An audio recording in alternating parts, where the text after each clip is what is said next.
Having wrapped up his trip to Saudi Arabia, South Korean President Yoon is now in Qatar for a summit with Qatari Emir Sheikh Tamim bin Hamad Al Thani to upgrade Seoul's relationship with Doha to a new level. More than 2,300 children have reportedly lost their lives in Gaza because of the deadly conflict between Israel and Hamas, amid too little aid trickling into that enclave to meet the needs of the population. The South Korean authorities have tightened disease prevention measures and vaccinations to contain any further spread of an outbreak of lumpy skin disease that is infecting cattle. It's October 25th, 2023. This is News Center. Good evening. Thank you for joining us. I'm Yoon Jung-min. In Doha, President Yoon continues his Middle East diplomacy in the wake of his trip to Saudi Arabia. He is the first South Korean leader to make a state visit to Qatar, and this trip involves a bilateral summit with Qatari Emir Sheikh Tamim bin Hamad Al Thani, where he is expected to ramp up Korea's economic and cultural ties as the two countries reach 50 years of diplomatic relations in 2024. Our Oh Soo-young is traveling with the president and connects with us now for a preview. Hello there, Soo-young. First, let's talk about the significance of this trip. What's the atmosphere like over there? Good evening, Tongmin. Well, speaking of the weather, well, it's really quite hot here over in Doha, of course, where the South Korean president is now on an official state visit. And his Middle East diplomacy to expand Seoul's partnership with Qatar and Saudi Arabia has created quite a media buzz here in the Gulf region, particularly with the local press in Saudi Arabia giving a very extensive coverage of the president's meeting with Crown Prince Mohammed bin Salman, them driving together in that Mercedes-Benz to the Future Investment Initiative, and some 60 memorandums of understanding and deals spanning energy, infrastructure, and so on between the two countries' largest firms. That's created quite a media fervor. The president isn't staying as long here in Qatar as he leaves on his second day, which is today, of course, but anticipation is very much building up. The local press here, around 7 of them, have already reported on the South Korean president's trip here. And to be more specific about his visit to the exhibition yesterday, where South Korea showcased its smart farm technology at the Doha's International Horticultural Expo, which the president, of course, attended. Here's what the top office had to say. The governments of both countries also plan to revise the Smart Farm Cooperation MOU on the occasion of this state visit and systematically promote specific cooperation projects, such as the creation of a smart farm technology complex. So smart farming is just one aspect of cooperation going forward. I mean, I'd say that his meeting, President Yoon's meeting with the Qatari leader, is likely to produce surmountable results in elevating the relationship between Seoul and Doha, especially ahead of their 50-year milestone next year, as you said. And Soo-young, the Qatari leader welcomed President Yoon in an official ceremony before their bilateral talks this morning. What do we expect to come out from this summit? Of course, it's hard to say for sure, but if President Yoon's interview with the local press ahead of his trip is anything to go by, the two leaders this morning would have been looking to broaden the areas of cooperation from the energy and construction sectors to new emerging industries and increase friendship and exchanges between the two sides as well. Now, economic cooperation is, of course, likely to take up a very big part of their discussions, as Qatar is South Korea's second largest supplier of liquefied natural gas, which greatly contributes to the country's energy security. Meanwhile, South Korean firms have participated in numerous construction projects here in Qatar, including really major national projects such as the Lusa Expressway and the very iconic National Museum of Qatar, of course. With a delegation of around 59 business leaders, President Yoon is going to appeal for greater opportunities, inroads into the Qatari market for South Korean building firms and shipyards, particularly amid growing competition for lucrative contracts here in the country. So we can probably expect to see some memorandums of understanding signed between the two governments and business as well from each side in order to facilitate smoother operations and management. However, the president, upon his visit to Qatar, he is very eager to expand the bilateral partnership as both economies look towards a sustainable post-oil future. So the two leaders will therefore discuss investment, the defence industry, smart farming, culture and interpersonal exchanges, and they're quite likely to set up some sort of framework for cooperation so that the people of both nations can enjoy more practical benefits in their everyday lives. So what comes next after the summit? He is, like you said, set to depart for Korea later in the day. I assume he will be pressed for time. That's right. We're looking at a very packed schedule here.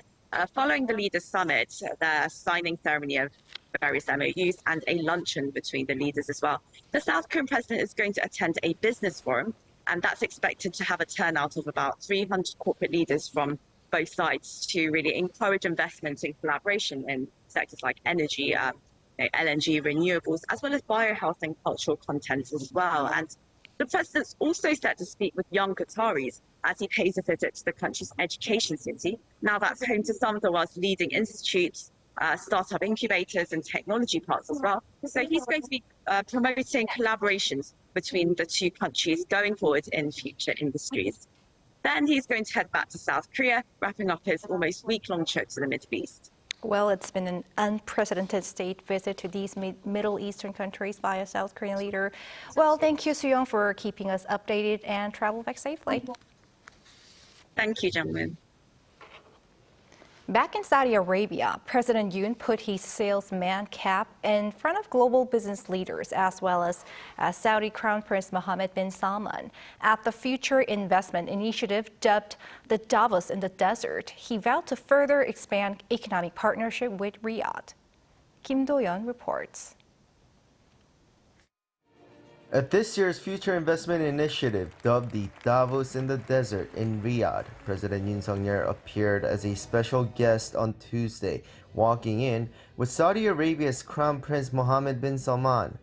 There, President Yoon used the stage to promote South Korea as a reliable investment to the participants, made up of 6,000 global business and finance leaders, including the CEOs of JP Morgan and Citigroup.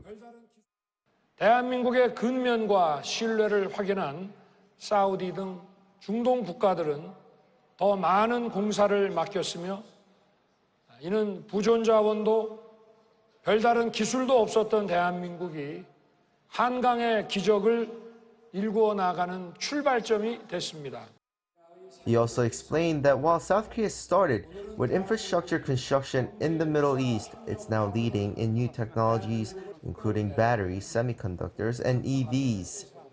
The keynote speech was followed by an interview session with Scott Snyder, a director for the program on U.S.-Korea policy at the Council on Foreign Relations think tank. While answering questions on bilateral relations with Saudi Arabia, the South Korean president said mutual trust was one of the driving forces behind enhanced cooperation. 그동안 한국은 다른 선진 국가들이 오랜 세월 이룩한 그 산업화를 단기간에 압축해서 성장을 이뤄냈기 때문에 이러한 경험을 사우디와 공유해서 사우디가 추진하고 있는 이 첨단 산업화가 빠른 속도로 이루어질 수 있도록 협력의 폭을 확대할 것입니다. He also emphasized that people-to-people exchanges will play an important role in keeping the momentum going for the bilateral relations. In the audience, bin Salman listened to the whole interview and showed support for President Yoon. In fact, according to the top office, the Saudi Crown Prince made a surprise visit to the guest house to meet Yoon before the FII and spoke candidly for around 20 minutes, sharing hopes that discussions during the state visit will yield results. He then drove President Yoon to the venue. While heading to the FII venue, the Saudi Crown Prince said that he hopes next time Yoon visits, the two can be in a Hyundai electric car produced in Saudi Arabia. As this was the last event of President Yoon's 4-day state visit to Riyadh, afterward, the two said a long goodbye to each other. According to the top office, the two enjoy a great relationship, and the meeting is a sign of a new chapter in Seoul-Riyadh cooperation. Kim Do-yeon, Arirang News. Shifting gears, thousands of children have reportedly lost their lives in Gaza because of the conflict between Israel and Hamas. And there's too little aid reaching the enclave to meet the needs of people there, and fuel shortage is threatening aid operations. Lee Soo-jin tells us more. Calls for a humanitarian pause to allow for safe deliveries of aid are growing as the number of child casualties continues to rise. The Hamas-run health ministry said on Tuesday local time that out of the 5,791 Palestinian deaths since the outbreak of the war, 2,360 were children. And according to the United Nations Children's Fund, the lives of more than 30 Israeli children have been lost. UNICEF has urged for greater humanitarian access to protect civilians and children, saying that the death toll will continue to rise if aid supplies of food, water, medicine, electricity, and fuel are not delivered. There is especially a dire need for fuel, as without it, water cannot be pumped, and generators that power hospital equipment, such as incubators, ventilators, and dialysis machines, will stop.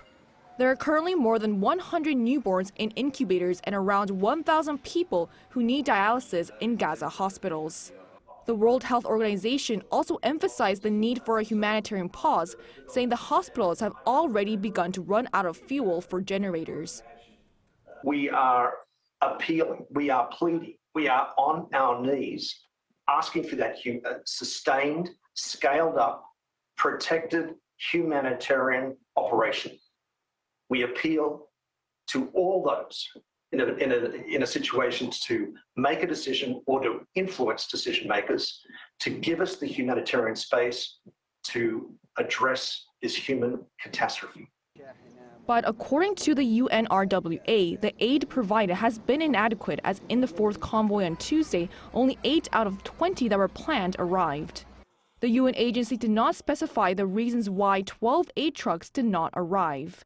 No fuel arrived on Tuesday, as Israel has not allowed any to enter Gaza over fears that it will be used in the fighting. So far, fuel has not been allowed into the Strait. Fuel is extremely urgent because without fuel, the trucks themselves cannot move. Without fuel, the generators cannot produce electricity for hospitals, for bakeries, and for the water desalination plants. The UN Agency for Palestinian Refugees warned that operations in the Gaza Strip will be halted late Wednesday if fuel is not provided. Lee Soo-jin, Arirang News. The latest UN Security Council meeting on the Israel-Hamas war featured multiple calls for a ceasefire. But Israel and the U.S. remain opposed to this idea, with Washington only urging a humanitarian pause. Choi Min-jung has more. The United Nations Security Council gathered on Tuesday to discuss the ongoing war between Israel and the Palestinian militant group Hamas.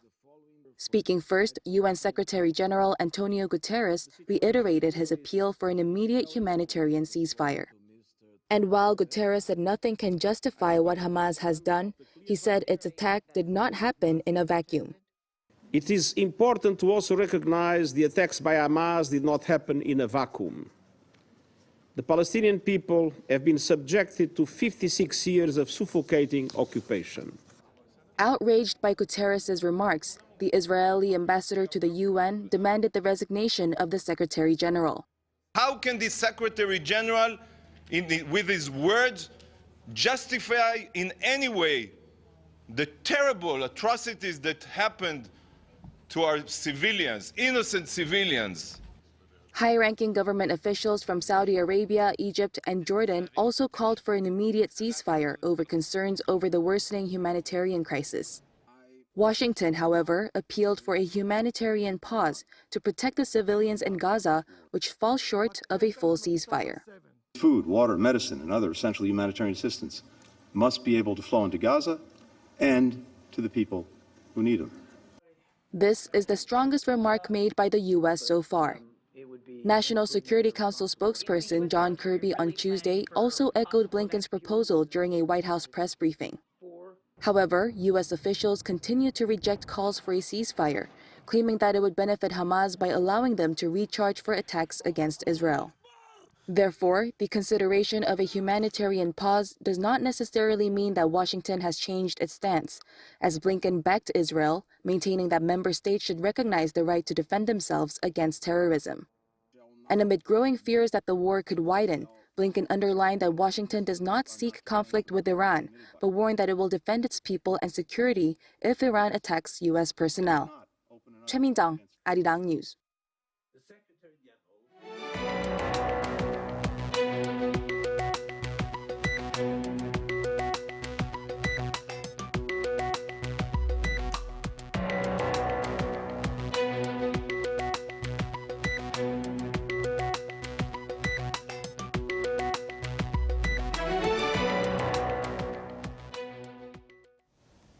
With the spread of lumpy skin disease infecting cattle in Korea, the authorities say they will administer vaccines to all cattle farms in the nation by early next month. Lee Si-hoo explains.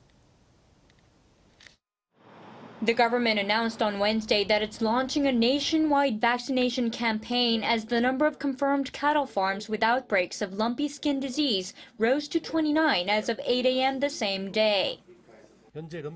To stabilize the current spread of lumpy skin disease in its early stages, we decided to urgently obtain sufficient vaccine doses to inoculate 4 million cattle here by October 31st.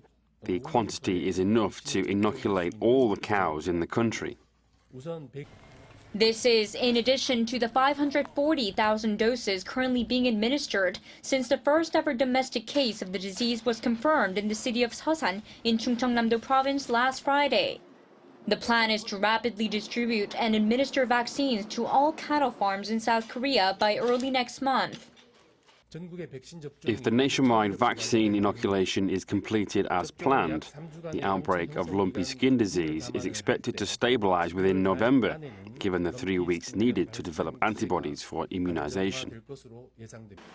Until the inoculations are completed, the transport of cattle from infected farms around nearby cities and counties will be restricted unless they are being moved to slaughterhouses after prior reporting. Transport of animal waste for manure will be allowed only after careful checkups. The authorities are currently calling cattle at infected farms and conducting preventive inspections and disinfection. Some cities, including Pyeongtaek and Ansong in Gyeonggi-do province, are operating 24-hour control centers to contain the outbreaks. The viral disease only infects cattle and is transmitted by blood-feeding insects. It causes fever and skin nodules as well as death in around 10% of infected cattle. The disease used to be endemic to regions in Africa, but began spreading to the Middle East and Asia from around 2012. Epidemiological surveys are being done to discover how the disease was introduced to the Korean peninsula. Meanwhile, the Agriculture Ministry said that domestically produced beef and milk are safe to consume. Lee Si-hoo, Arirang News. The number of babies born in Korea hit a record low once again in August. Our Moon Hae-ryun explains and takes a look at what should be done to help address this chronic problem. South Korea's population crisis continues as it logged the biggest natural population decline this year. According to data released by Statistics Korea on Wednesday, 18,984 births were recorded in August, nearly a 13% drop compared to the same month the year before. All major regions saw a decline in the number of births with the single exception of Jeollabuk-do province. This is the lowest number of births for the month of August since data was first compiled in 1981 and the biggest drop on year in 33 months. The number of deaths surpassed the 30,000 mark in the same month for the first time since January this year, for the highest number of deaths in August on record. With the number of births at its lowest and the number of deaths at its highest, the natural population decline came to over 11,000, the biggest drop so far this year. South Korea has been seeing a natural population decline calculated by subtracting the number of deaths from the number of births for 46 months straight. With population decline being a serious issue for the country, experts are saying that the direction of population policies needs to be geared towards encouraging women to give birth to more children. We've entered a stage where having children is a choice. In order for people to have more than one child, they really need to feel that they can raise their children in a safe environment and that the quality of life in their society is worth living. Concerns over the country's demographics were heightened even further by the declining number of marriages. August this year saw the lowest number of people wed for that month, coming in at just over 14,000, a drop of 7% on year. The number of registered marriages had seen a slight increase at the beginning of the year on the back of eased COVID-19 restrictions, enabling people to host weddings, but began to show fluctuations in April. Figures dipped for April before rising again in May, only to decline once again through to July. The number of divorces also showed a decline of around 2% on year, coming to just over 8,000. 문혜련, Arirang News. With an increase in mobile payment service users in Korea, some say the country is already on its way to becoming a cashless society. With this trend, our An Sung-jin took a look at how service providers are tailoring their market strategies to attract customers. As a tech-savvy country, South Korea is already well on its way to a cashless society. This was possible due to mobile or other payment services where customers enter a password to make payments, using bank account information previously stored on smartphones. With the simple shake or swipe of a phone, payment has become increasingly more convenient for smartphone users. A report released by the Bank of Korea showed that the daily usage of mobile payment services for the first half of 2023 increased by 13.4% compared to the same period last year. There are various mobile payment providers, including big fintech companies, credit card institutions, or mobile service providers, where non-traditional bank tech companies take up nearly half of the digital payment methods. There is a lot of competition and potential for growth in this market, but in the future it could become a market where only the most convenient payment service provider dominates. Samsung Electronics, where the user base for their mobile payment service, Samsung Pay, has been rapidly increasing, is looking to replace the physical wallet with a digital one. Credit card companies are also trying to meet the growing needs of customers. We're focusing on our open payment strategy where we can interchangeably use other credit cards on our platform. We're increasing the number of shops that accept KB Pay through partnerships with big tech companies and franchises while also making it available overseas. As such, these mobile payment services are now stretching beyond the borders of Korea. For our users to experience the same convenience outside of Korea, we're focused on expanding the number of available countries on our platform, including cross-border payments where tourists in Korea could also use their own national payment platforms. Our service is available in 48 regions, and we're continuing to conduct research in order to understand user preference. But venturing overseas brings its own challenges. As companies target overseas markets, I think an important factor is to be able to easily resolve any disputes with overseas service providers. It's different from when a customer has issues during a domestic transaction. How these different payment services develop is expected to further drive South Korea towards a completely cashless society. An Sung-jin, Arirang News.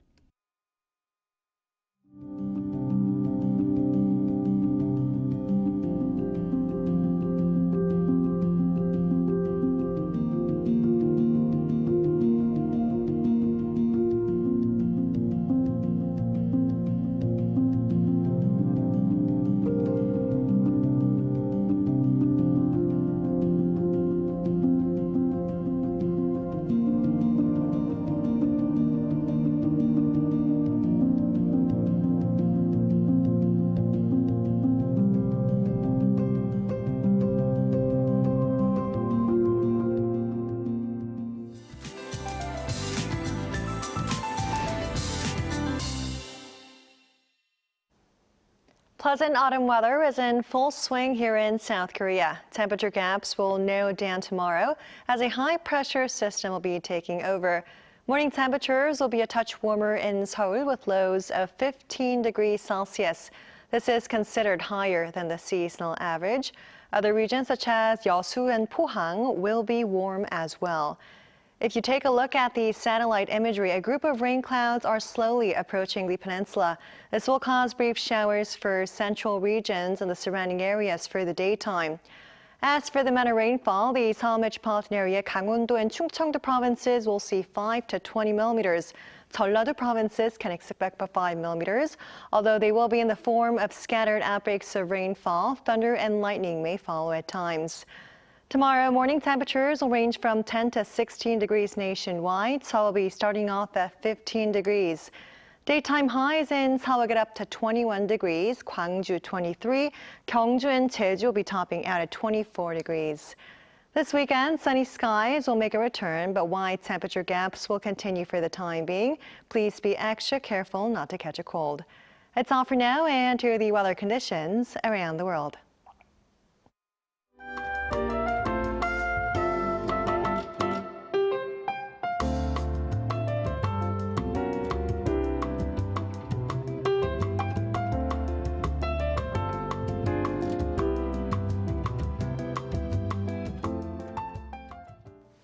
That is News Center for tonight. Thank you for watching. A panel session coming up.